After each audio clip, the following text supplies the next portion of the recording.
Test करते तो revision नहीं हो पाता, रिवीजन करते तो टेस्ट नहीं हो पाता। तुम्हें दोनों का इंटीग्रेटेड फॉर्म बनना पड़ेगा। एक बात ध्यान रखो कि अब सिर्फ और सिर्फ तुम्हारे हाथ में अपॉर्चुनिटी है जो 1 महीने बाद अपनी जिंदगी बदल सकता है। लहरों से डरकर नौका पार नहीं होती, कोशिश करने वालों की कभी हार नहीं होती।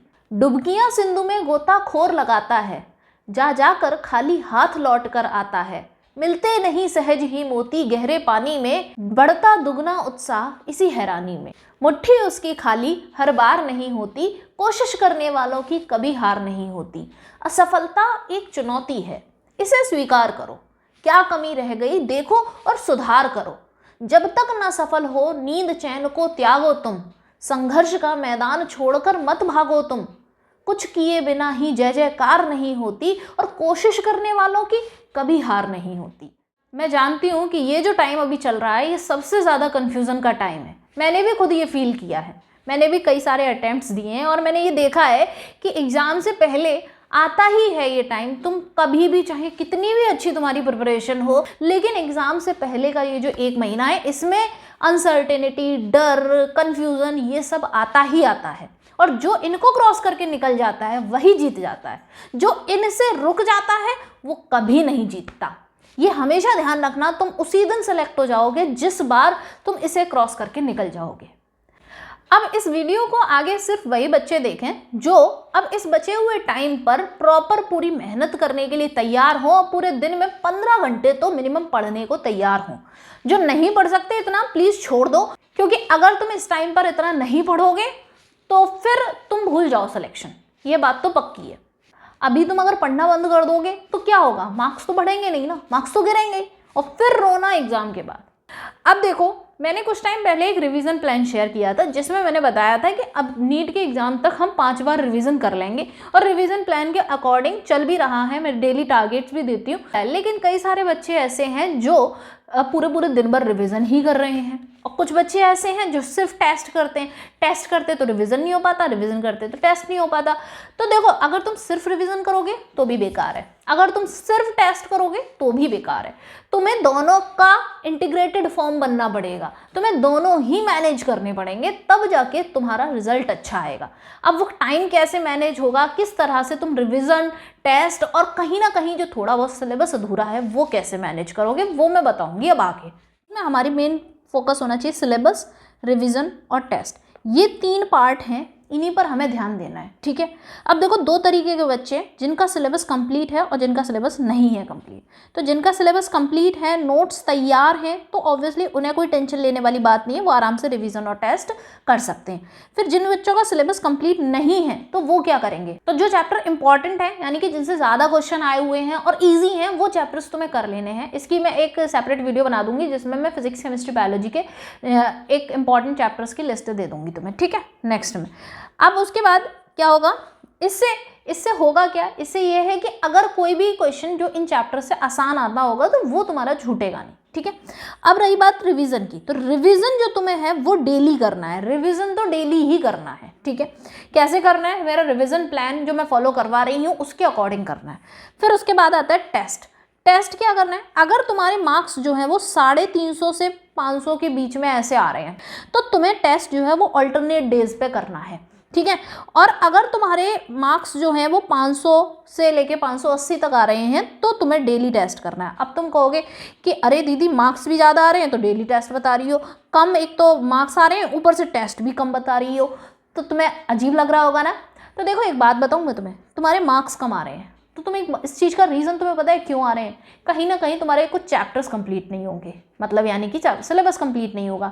दूसरी चीज़, तुम्हारे कॉन्सेप्ट्स वीक होंगे, इसीलिए तुम्हारे मार्क्स कम आ रहे हैं। तो ऐसा नहीं है कि ऐसे केस में तुम ज़्यादा टेस्ट कर लोगे तो तुम्हारे ज़्यादा मार्क्स आ जाएंगे। कोई चैप्टर तुमने पढ़ा नहीं है, फिर कोई टॉपिक तुमने पढ़ा ही नहीं है, उसका कुछ आता ही नहीं है। अगर तुम्हें आता ही नहीं है तो क्वेश्चन सामने हो और टाइम भी हो, खूब टाइम है तुम्हारे पास, तो क्या तुम स्पीड मेंटेन करोगे, क्या तुम प्रेशर हैंडल करोगे जब तुम्हें क्वेश्चन ही नहीं आता, जब तुम्हें कॉन्सेप्ट ही नहीं आता तो क्या ही हैंडल करोगे, तो कुछ मतलब नहीं है ना। तो यानी कि हमें काम कहाँ करना है, हमें काम करना है उसके कॉन्सेप्ट को समझने पे। तो इतना हमें डेली टेस्ट नहीं करना, फिर हमें टेस्ट करना है अल्टरनेट डेज पे। अब हम आगे देखते हैं कि हमें जिस दिन हम टेस्ट करेंगे और रिवीजन करेंगे तो उस दिन हमें किस तरीके से अपना टाइम मैनेज करना है, कितनी देर रिवीजन करना है, कितनी देर टेस्ट करना है, कितनी देर एनालिसिस करनी है, ये सब चीज़। ठीक है, अब देखो मैंने तुम्हें पहले ही कहा था कि इस वीडियो को वही बच्चे देखें जो 15 घंटे कम से कम पढ़ने को तैयार हों।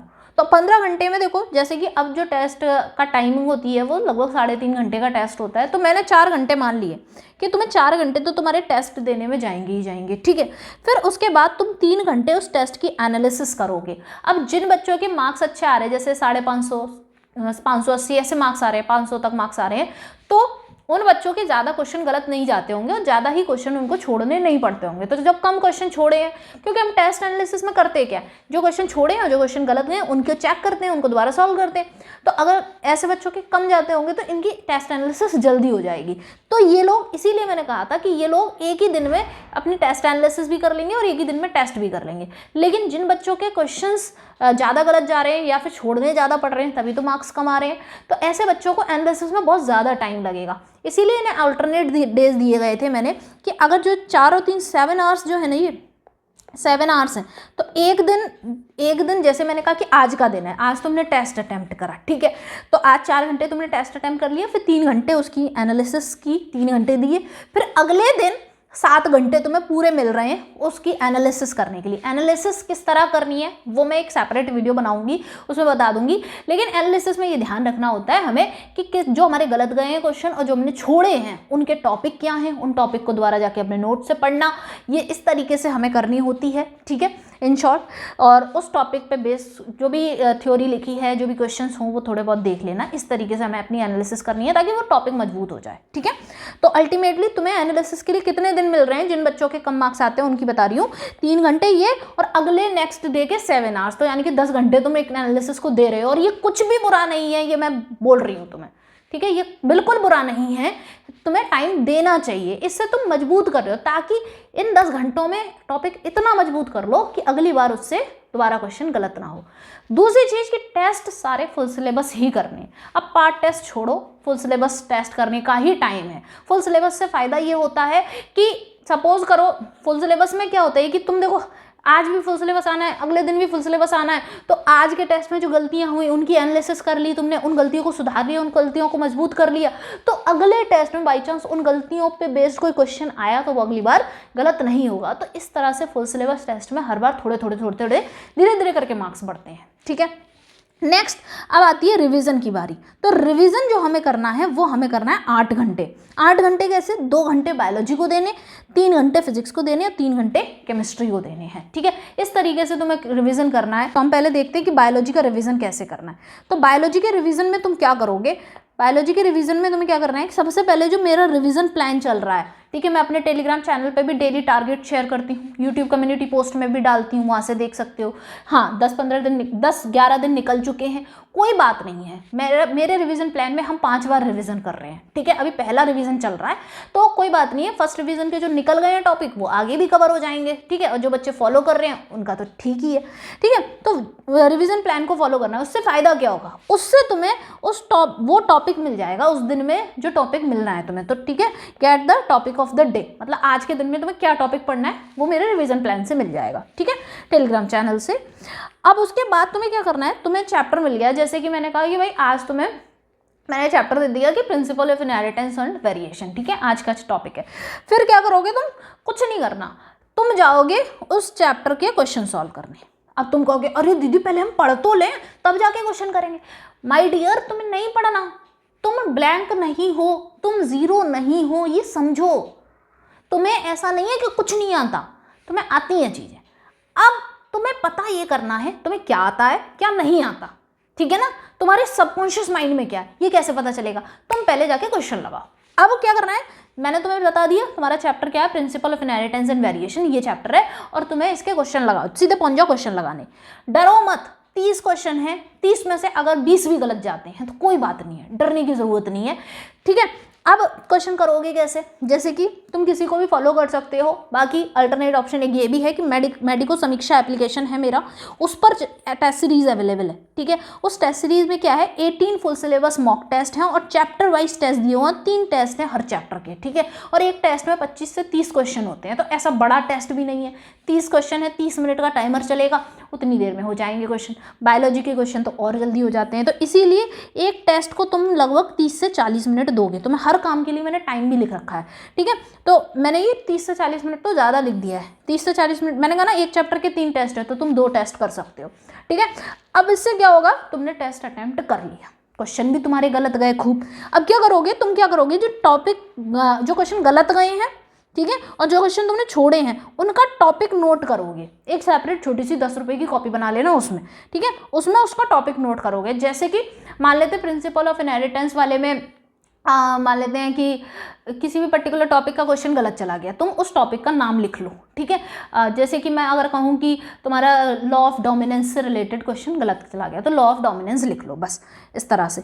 फिर उसके बाद क्या करो, अब अपनी एनसीईआरटी को खोलो और उसमें रीड करो वही टॉपिक सबसे पहले उसी टॉपिक को। अगर लॉ ऑफ डोमिनेंस का गलत गया है तो लॉ ऑफ डोमिनेंस सबसे पहले रीड करना है, ठीक है। तुम्हारा जो भी टॉपिक गलत गया उसको सबसे पहले रीड करना है, और अपनी एनसीईआरटी में ही किसी और कलर के पेन से हाईलाइट स्टार मार्क बना लेना है, जो भी कोई मार्किंग बना लो उसको कर लेना, ठीक है।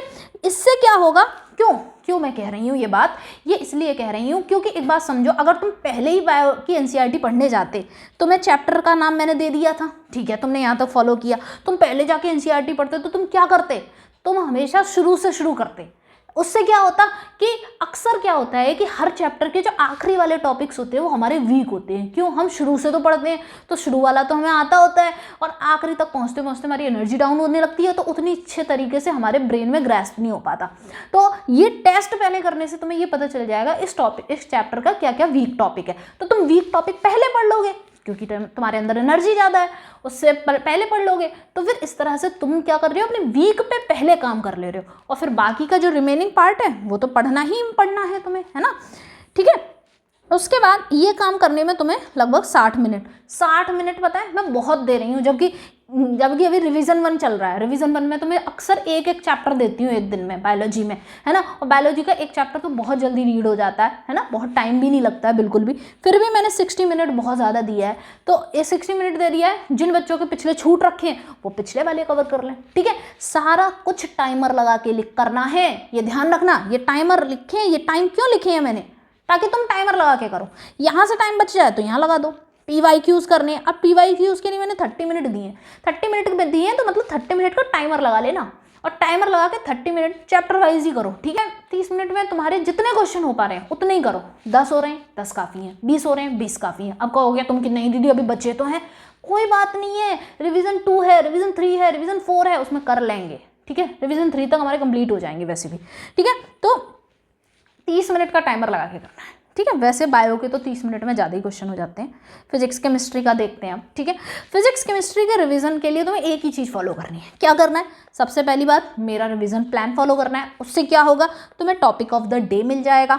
उसके बाद अब यहाँ पे तुम्हें पहले क्वेश्चन करने नहीं जाना है, यहाँ पे तुम्हें क्या करना है, तुम पहले उस चैप्टर के शॉर्ट नोट्स पढ़ोगे, शॉर्ट नोट्स, या फिर तुम्हारे क्लास के नोट्स हो वो पढ़ लेना, ठीक है। जो भी नोट्स हो वो पढ़ लेने हैं तुम्हें। इन नोट्स को पढ़ने में तुम्हें 30 मिनट से ज़्यादा नहीं लगनी है, 30 मिनट से ज़्यादा नहीं लगानी है। अब इन नोट्स में जैसे तुमने कहा कि भाई मेरे तो शॉर्ट नोट्स ही नहीं है, तो भाई क्लास के नोट्स तो होंगे, तो क्लास के नोट्स पढ़ लो। अब क्लास के नोट्स में उन जो बीच बीच में टीचर क्वेश्चन कराते हैं वो नहीं करना, तुम सीधे बस थ्योरी जल्दी जल्दी पढ़ लो। और उन थ्योरी में तुमने अगर शॉर्ट नोट्स नहीं बनाया है तो उस थ्योरी में ही तुम क्या कर लो, हाईलाइटर से फॉर्मूला हाईलाइट कर लिया करो। टाइम हो तो लिख लेना, अब देखो टाइम इतना है नहीं, ठीक है, लेकिन हाईलाइटर से हाईलाइट कर लिया और फिर उसको जल्दी जल्दी थ्योरी को रीड कर लिया। शॉर्ट नोट्स में उनको रीड करने में टाइम नहीं, मैंने कहा ना 30 मिनट से ज़्यादा टाइम नहीं लगना चाहिए, ठीक है। देखो मैं वो स्ट्रैटेजी बता रही हूँ जिससे सिलेक्शन होगा, ठीक है। वो स्ट्रैटेजी नहीं बता रही जो तुम्हारे मन को पसंद है, क्योंकि जो तुम्हारे मन को पसंद होगी वो तो आसान चीज़ें पसंद होती हैं ना, आसान चीज़ें हैं ही नहीं। सिलेक्शन तो हार्ड चीज़ों से ही होगा, ठीक है। अब क्या होगा कि सॉल्व करने हैं तुम्हें जाके उसके क्वेश्चंस, कि तुम जाओगे मेडिको समीक्षा एप्लीकेशन है, उस पर 30 से 60 मिनट मैंने दे दिए तुम्हें ये सॉल्व करने के लिए, ठीक है। अभी ऑफर है, मैंने 31 मार्च तक का ऑफर था, लेकिन इस ऑफर को एक्सटेंड किया है, 7 अप्रैल तक का ऑफर है, और अभी बहुत ही कम प्राइस में 259 के प्राइस में तुम्हें सारा कुछ मिल जाएगा। 18 फुल सिलेबस मॉक टेस्ट हैं, और उसके साथ सभी फिजिक्स केमिस्ट्री बायोलॉजी के सभी चैप्टर वाइज टेस्ट हैं। 7 अप्रैल तक है, उसके बाद 8 अप्रैल से प्राइस इसकी डबल हो जाएंगी, इसीलिए अभी जाके एनरोल कर लो, ठीक है। देन मेडिको समीक्षा एप्लीकेशन पे तुम 30 से 60 मिनट के अंदर अपना आराम से कर सकते हो। देखो 30 मिनट का चलेगा एक टेस्ट, उसमें 30 क्वेश्चन तुम्हें कर देने हैं, एक और टेस्ट कर लेना, एक दिन में 2 टेस्ट अटेम्प्ट कर सकते हो। तुमने लगभग 60 क्वेश्चन कर लिए। अब क्या होगा, तुम क्या करोगे, टॉपिक नोट करोगे जो गलत गए हैं और लेफ्ट गए हैं उन क्वेश्चंस का सेपरेट कॉपी में। फिर क्या करोगे, फिर क्या होगा, अब जो क्वेश्चंस गलत गए थे उनका जो टॉपिक था उनको जाके उसकी थ्योरी को रीड करोगे अपने नोट्स से। अगर तुम कॉन्सेप्ट भूले हो, अगर तुमने कॉन्सेप्ट भूलने की वजह से तुम्हारा क्वेश्चन गलत हुआ है, तो तुम क्या करोगे कि उसकी थ्योरी जाके रीड करोगे, देखोगे कि आखिर क्या था जो समझने से रह गया था वो मेरे को समझना है, ठीक है। फिर क्या करोगे, उस टॉपिक पे बेस्ड कुछ सॉल्व क्वेश्चंस करोगे, तुम्हारी बुक में, मॉड्यूल में, नोट्स में, जिसमें भी हो उस टॉपिक से रिलेटेड सॉल्व क्वेश्चंस करोगे। आराम से टाइम दोगे, इस चीज़ को तुम लगभग 60 मिनट टाइम तुम्हें देना है, ठीक है। फिर उसके बाद PYQs 30 मिनट्स टाइम, 30 मिनट में 10 हो 15 हो काफ़ी है, ठीक है। जितने हो जाए उतने पे टिक टिक टिक टिक करते जाया करना। फिर अगली बार रिवीजन 2 में कवर कर लेंगे, बचे हुए रिवीजन 3 में कर लेंगे। 2013 तक के कर लो बस, 2013 से पीछे के मत करो, काफ़ी है 2013 तक, ठीक है। That's it. इस तरह से अपना टाइम मैनेज करते जाना, ठीक है। All the best, bye bye.